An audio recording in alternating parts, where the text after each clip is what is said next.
Fala galera do nono ano, tudo bem com vocês? Espero que vocês estejam bem. Sejam bem-vindos à nossa sétima aula de arte após a nossa C1 do primeiro bimestre. Nós estamos entrando no nosso... nós estamos continuando o capítulo passado, né? Certo? Que são as influências do rock na música brasileira. E vamos dar continuidade a isso para a nossa AC2 do primeiro bimestre. Então, finalizarmos mais uma etapa desse nosso ano letivo. Então vamos lá. O tema de hoje é os festivais da canção. No livro de vocês está na página 36. E galera, os festivais de canção, eles eram movimentos, certo? Eles eram um movimento artístico televisivo, certo? Beleza? Que era utilizado por esses músicos como uma forma de um espaço para as apresentações de músicas em si, certo? A música Tropicália, ela se tornou conhecida por conta disso, por conta desses festivais. E esses festivais, além de promoverem a divulgação de produções de compositores, músicos, né, que marcaram a história da MPB, esses festivais aqui também foram espaços, tipo na década de 60, espaços como uma forma de resistência ao regime militar no Brasil, certo? Beleza? Então, como eles eram transmitidos por emissoras de televisão, esses festivais eles eram divididos em fases. As fases nacionais e internacionais, no qual um júri ele ficava analisando, um júri técnico, ele analisava essas canções inscritas e escolhia a vencedora. Beleza? Ou seja, eles eram como se fosse um The Voice, né? Só que em vez de ser as pessoas cantando, eles analisavam as composições. Certo? Beleza? Então, nesse festival, surgiu muitos artistas, né? Como Sinara e Cibele, que interpretaram a canção Sabiá, Chico Buarque, Tom Jobim, certo? Também teve o Vandré com a música Pra Não Dizer Que Não Falei das Flores, certo? Então, os festivais, eles também, como eu falei, eles eram espaço de resistência contra o regime militar e que muitos músicos utilizavam esse palco e essa disponibilidade televisiva, né? Ou seja, essa acessibilidade televisiva de promover para as pessoas que eles assistiam televisão suas opiniões e suas ideias contrárias ao regime militar, certo? Então, com essas canções, eles usavam para, digamos assim, divulgar e denunciar as decisões tomadas pelo governo militar. Porém, galera, eles eram muito repreendidos, certo? Eles eram muito repreendidos. Por isso que eles utilizavam metáforas, né? A metáfora ela é uma estrutura literária que ela designa que é a designação de um objeto ou qualidade mediante uma palavra que designa outro objeto ou qualidade que tem como primeiro uma relação de semelhança. A metáfora é justamente a questão de você falar uma coisa através de outras palavras. Por exemplo, vamos capar o gato.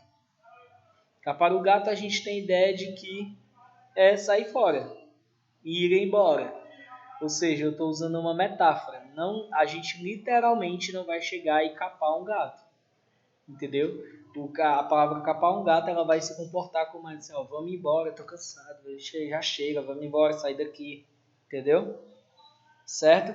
E essas canções que são relacionadas a esses movimentos contra o regime militar e com uma ideia de denunciar o que estava sendo realizado nesse regime militar, ficaram chamados de canções de protesto.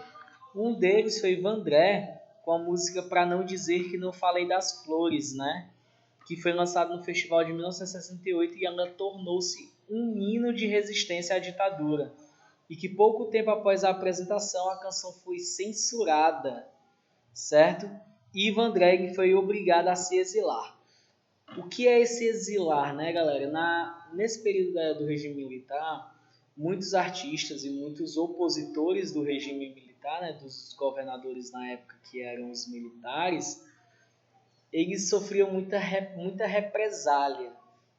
Eu não sei dizer ao certo, porque eu não sou professor de história, mas, e eu tenho minhas concepções ideológicas também, mas eu não sei ao certo. Na minha concepção, na minha visão, ambos os lados, né, tanto a esquerda como a direita, tiveram seus potenciais negativos e tiveram seus potenciais positivos, ou seja, tanto os comunistas da época e quanto os militares da época tiveram seus pontos positivos e seus pontos negativos, né? Por exemplo, eu vejo relatos de pessoas que viveram perfeitamente bem, que até hoje sente falta dessa organização que teve dos militares, como a questão de segurança, certo? Eu tive um conhecido meu que ele disse que ele era mais velho, né? Ele disse que para ele foi tranquilo, ele achava era bom porque ele via polícia em cada rua que ele passava, ou seja, tinha uma forte presença policial, e ele disse que pelo menos ele nunca foi barrado de andar, nem ele nem os amigos dele, de andar na rua após 9 horas da noite, ou 10 horas da noite, ou o que foi. Ele disse que sempre chegava 1 hora da manhã na sua fase da juventude, né?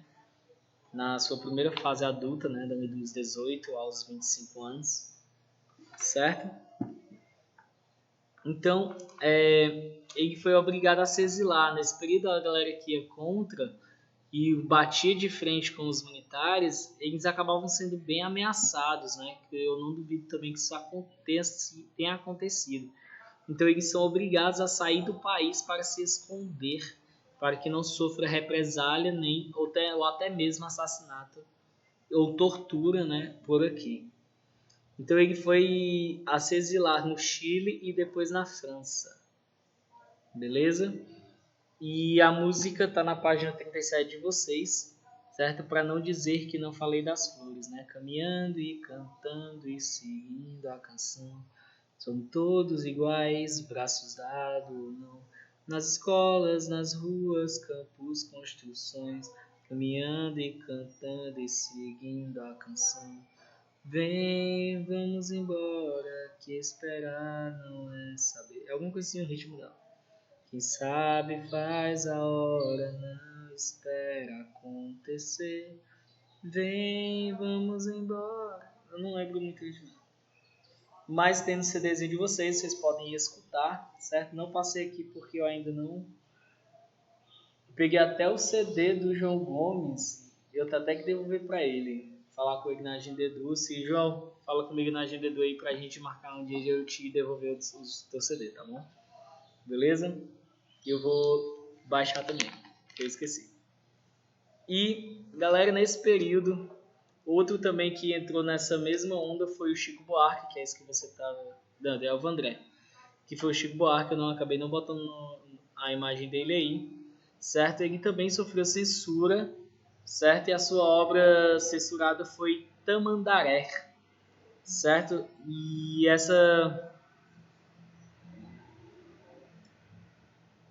foi uma das músicas que foram censuradas. E em 1966, o Show Meu Refrão, esses militares obrigaram a retirada da canção do repertório, afirmando que a letra os insultava ao desrespeitar a memória de Joaquim Marques Lisboa, o almirante de Tamandaré, considerado patrono da Marinha Brasileira.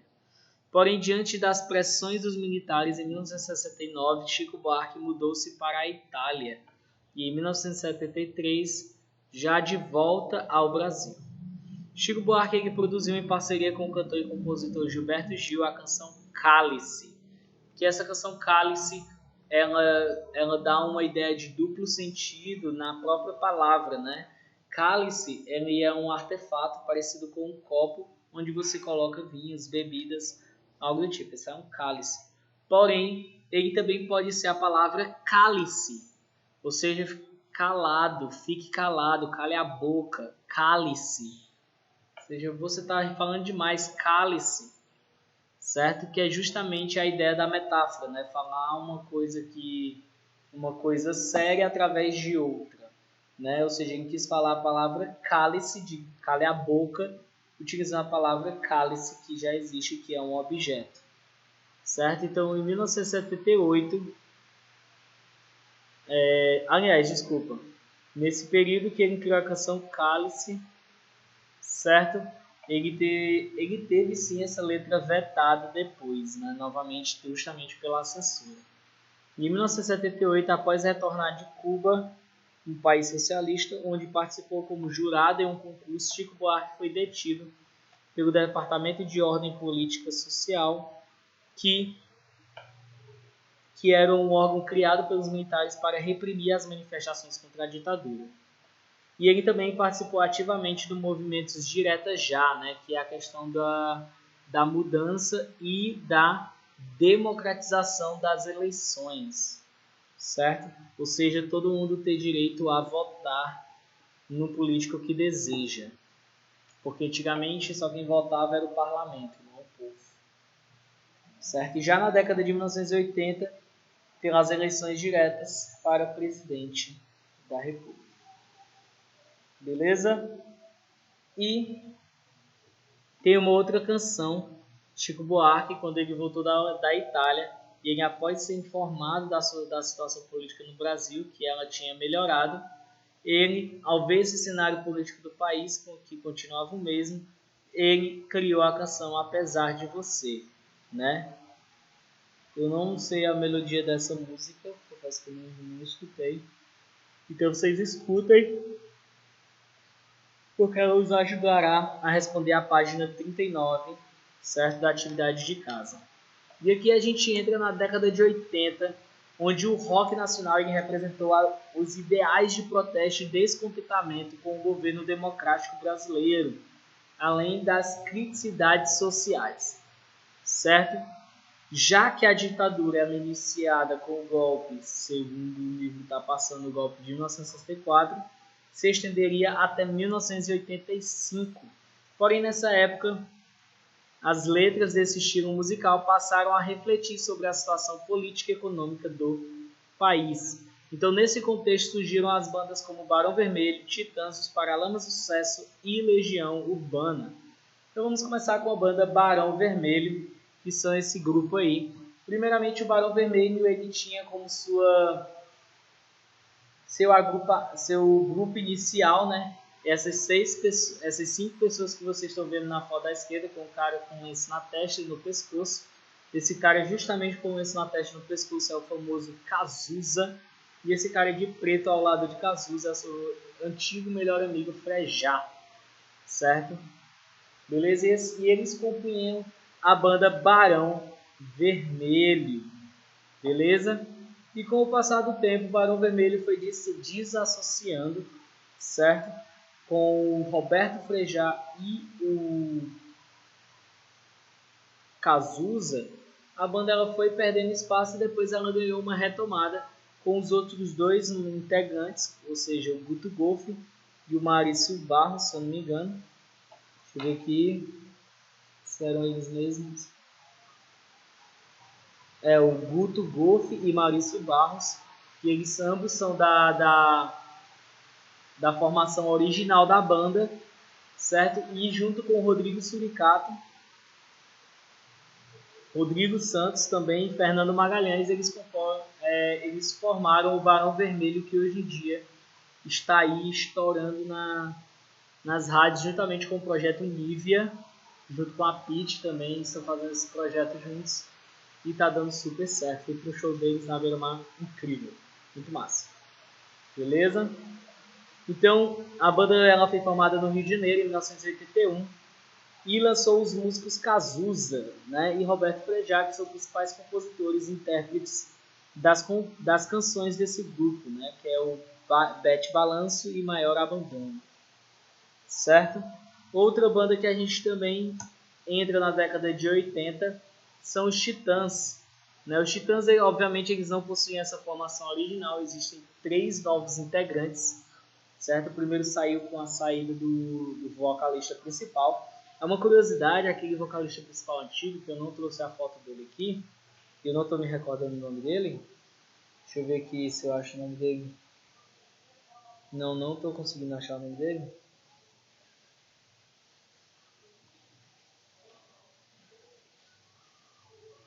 Não tô conseguindo achar o nome dele. Mas vamos lá. Ele é uma curiosidade bem bacana que quando ele começou a cantar na banda, alguns críticos da música disseram que ele nunca ia ser cantor, que ele nunca ia fazer sucesso porque ele não sabia cantar. E ele se tornou um dos ícones do Titãs. Ele se tornou o vocalista do Titãs e que levou a banda a um outro patamar. Para vocês terem a ideia, se ele tivesse desistido porque a pessoa disse que ele não sabia cantar, ele não sabia, ele aprendeu e levou a banda a um sucesso gigantesco, né? Então a banda Titãs ela foi criada em 1982 e gravou seu primeiro álbum em 1984. Então ao longo dos anos, diversos cantores e compositores integraram a banda, como Arnaldo Antunes e Nando Reis, que seguiram carreira solo após saírem do grupo. A formação original dos Titãs contava ainda com os músicos Charles Gavin e Marcelo Frumer, certo? E hoje em dia os Titãs contam com os seguintes artistas, né? Tony Bellotto na guitarra, Branco Melo no vocal e baixo elétrico, que é esse aí que vocês estão vendo com o brinco. Sérgio Brito no vocal, nos teclados e baixo elétrico. Mário Fabre na bateria e Beto Lee na guitarra. Certo? Esse Beto Lee é o filho da cantora Rita Lee do guitarrista Roberto de Carvalho. Beleza? Outra banda também é os Paralamas do Sucesso, que foi formada em 1982, certo? E ela conta com o guitarrista e cantor Herbert Viana, o baixista Bi Ribeiro e o baterista João Baroni com os seus integrantes, né? E ao longo dos anos essa banda lançou canções de muito sucesso como Óculos, Meu Erro e Uma Brasileira. Uma curiosidade do Herbert Viana, o Herbert Viana ele é paraplégico, certo? E ele conseguiu essa sua paralisia.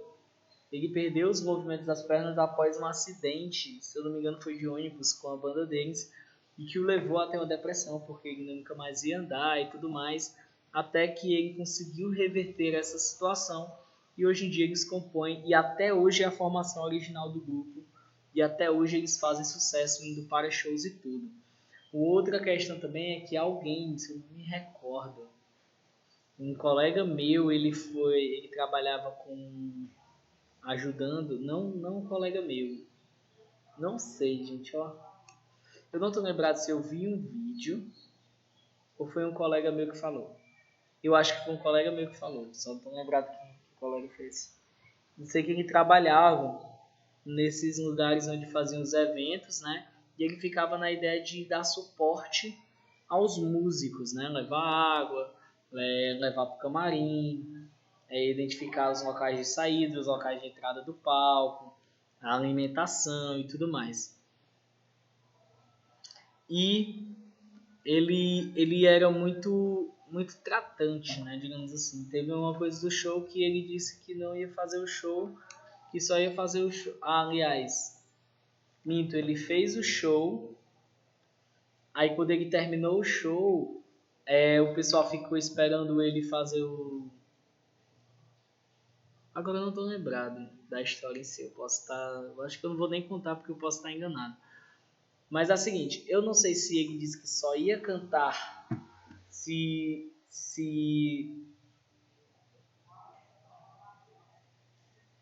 se alguém fizesse alguma coisa para ele, ou se ele só iria embora se todas as pessoas da plateia saíssem porque ele não queria dar autógrafo para ninguém.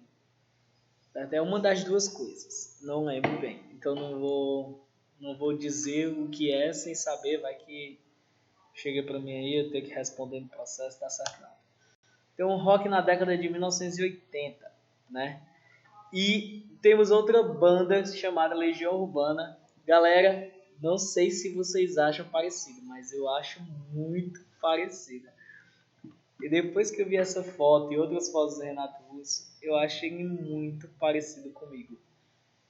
Velho, por isso que muita gente fala, aí, mano, tu parece Renato Russo, mas realmente temos algumas semelhanças, a forma de olhar, o nariz é um pouco parecido, até mesmo a boca também. Só não é muito parecido porque ele tem uma orelha muito maior do que a minha. e as sobrancelhas e o cabelo e a testa dele é mais afilada, pelo menos nessa foto aí, né? Na que vocês têm do livro de vocês, ele era mais gordinho, certo? E a banda,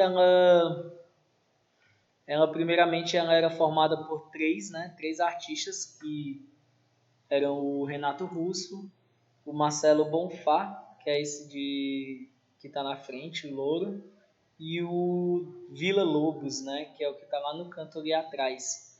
E esse outro que ingressou aí do lado, não tem o nome dele, eu não lembro, ele foi até... Deixa eu ver aqui... Renato Rocha o nome dele. Né? Esse Renato Rocha entrou na banda e depois saiu, certo? Foi nessa formação dos quatro que o Legião Urbana deu um boom, né? Deu um grande sucesso. E esse Renato Rocha é até engraçado que um dia eu estava assistindo o Geraldo Luiz, só de noção. E passou a história dele, que ele virou morador de rua depois de sair da banda por conta de vícios em drogas. Tá, galera? Então, quando eu falo assim, ó, não usem drogas, é para não usar mesmo, porque destruiu a carreira dele. Aliás, não só a carreira, como a vida, né? Ele teve que sair da banda por conta dessas discussões, como também o Renato Russo era muito cabeça dura também, certo? E por aí vai. Renato Russo também, vocês sabem a história dele, se não souberem, pesquisem, eu acho até interessante vocês saberem a biografia do Renato Russo, um excelente músico e compositor, mas infelizmente ele já faleceu por conta de complicações de uma tuberculose decorrente da baixa imunidade causada pela AIDS, né, que ele tinha, certo? E essa banda, ela surgiu em Brasília, no Distrito Federal, em 1982, onde Renato Russo se reuniu com três amigos, que foi o Dado Villa-Lobos, né, e o Marcelo Bonfá, e criou uma das bandas de maior expressividade da história do rock brasileiro, que até hoje todo mundo gosta. Certo? Então, nesta década, o Distrito Federal foi o berço de diversas capitais, como Capital Inicial, Raimundos, são outras bandas excelentes. Raimundos é um pouco mais esculachado nas letras, né? Tem letras mais pesadas, mais imorais. Beleza? E em 1985, além do cantor e compositor Renato Russo, a banda contava com Marcelo Bonfá na bateria, Dado Villa-Lobos na guitarra e Renato Rocha no baixo elétrico, né? E foi com essa formação que eles lançaram o primeiro álbum intitulado Legião Urbana. A banda ela permaneceu em atividade até 1996, que foi o ano de falecimento de Renato Russo, certo? E para finalizar, a obra de Cazuza. Vocês podem ver esse cara com a blusa Welcome's Love, né? É o Renato Russo, e o outro carinha do lado dele é o Frejá, certo? Então, o cantor e compositor Agenor de Miranda Araújo Neto, o Cazuza, ele foi vocalista da banda Barão Vermelho até 1985, quando ele deu início à sua carreira solo. E mesmo após deixar o Barão Vermelho, Cazuza manteve sua parceria musical com Roberto Frejá, coautor de muitas canções gravadas por Cazuza em seus discos solos, como elas Codinome Beija-Flor, Ideologia, O Tempo Não Para, Faz Parte do Meu Show e Brasil, certo? A música Brasil, né, de Cazuza, ela foi lançada em 1988 e nessa época, após anos de ditadura, o país passava por um processo de redemocratização, período em que foram restituídos os direitos da cidadania, ou seja, as pessoas conseguiram o direito de voto, conseguiram direitos de outras situações, porque também foi nesse período que foi feita a Constituição de 1988, conhecida como a Constituição Cidadã, que é essa Constituição que hoje nós conhecemos e que rege o nosso país, né? Beleza? E esse panorama político e social vivido pelos brasileiros após mais de 20 anos de regime militar e está presente na letra da canção Brasil, que tem um refrão assim: Brasil, mostra a sua cara, quero ver quem paga pra gente ficar assim. Brasil, qual é o teu negócio, o nome do teu sócio, confia em mim. Certo? Eu não sei a melodia ao certo, mas vocês podem escutar também a faixa 14 do CD de vocês, certo?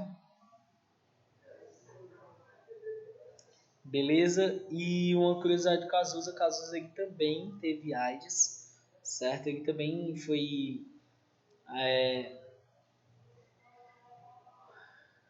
ele também caiu nessa doença, né? Essa doença nesse período da década de 80 e 90. A AIDS, ela foi um boom no mundo todo. Nesse período também outro vocalista que pegou e adquiriu essa doença, esse vírus, né? Foi o Freddie Mercury, né? O vocalista do Queen, Renato Russo, Cazuza. Então, com essa doença, o Cazuza ele foi perdendo suas forças, perdendo sua dignidade, e ele também faleceu de uma complicação, se não me engano, foi de pneumonia ou foi tuberculose, foi de pneumonia, o do Cazuza, e acabou falecendo. Existe uma canção dele que é poema, acho que é poema só, poema, que quem canta é o Ney Matogrosso.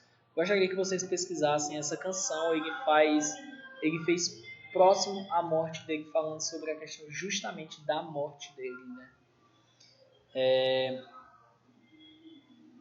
E essa música ela nunca conseguiu ser gravada porque ele já não tinha mais forças para cantar. Então, como o Ney Matogrosso foi um de seus namorados, né?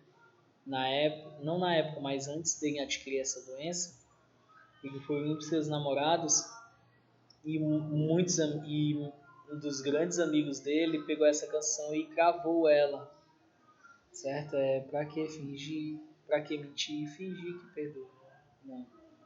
Tentar ficar a mim, não.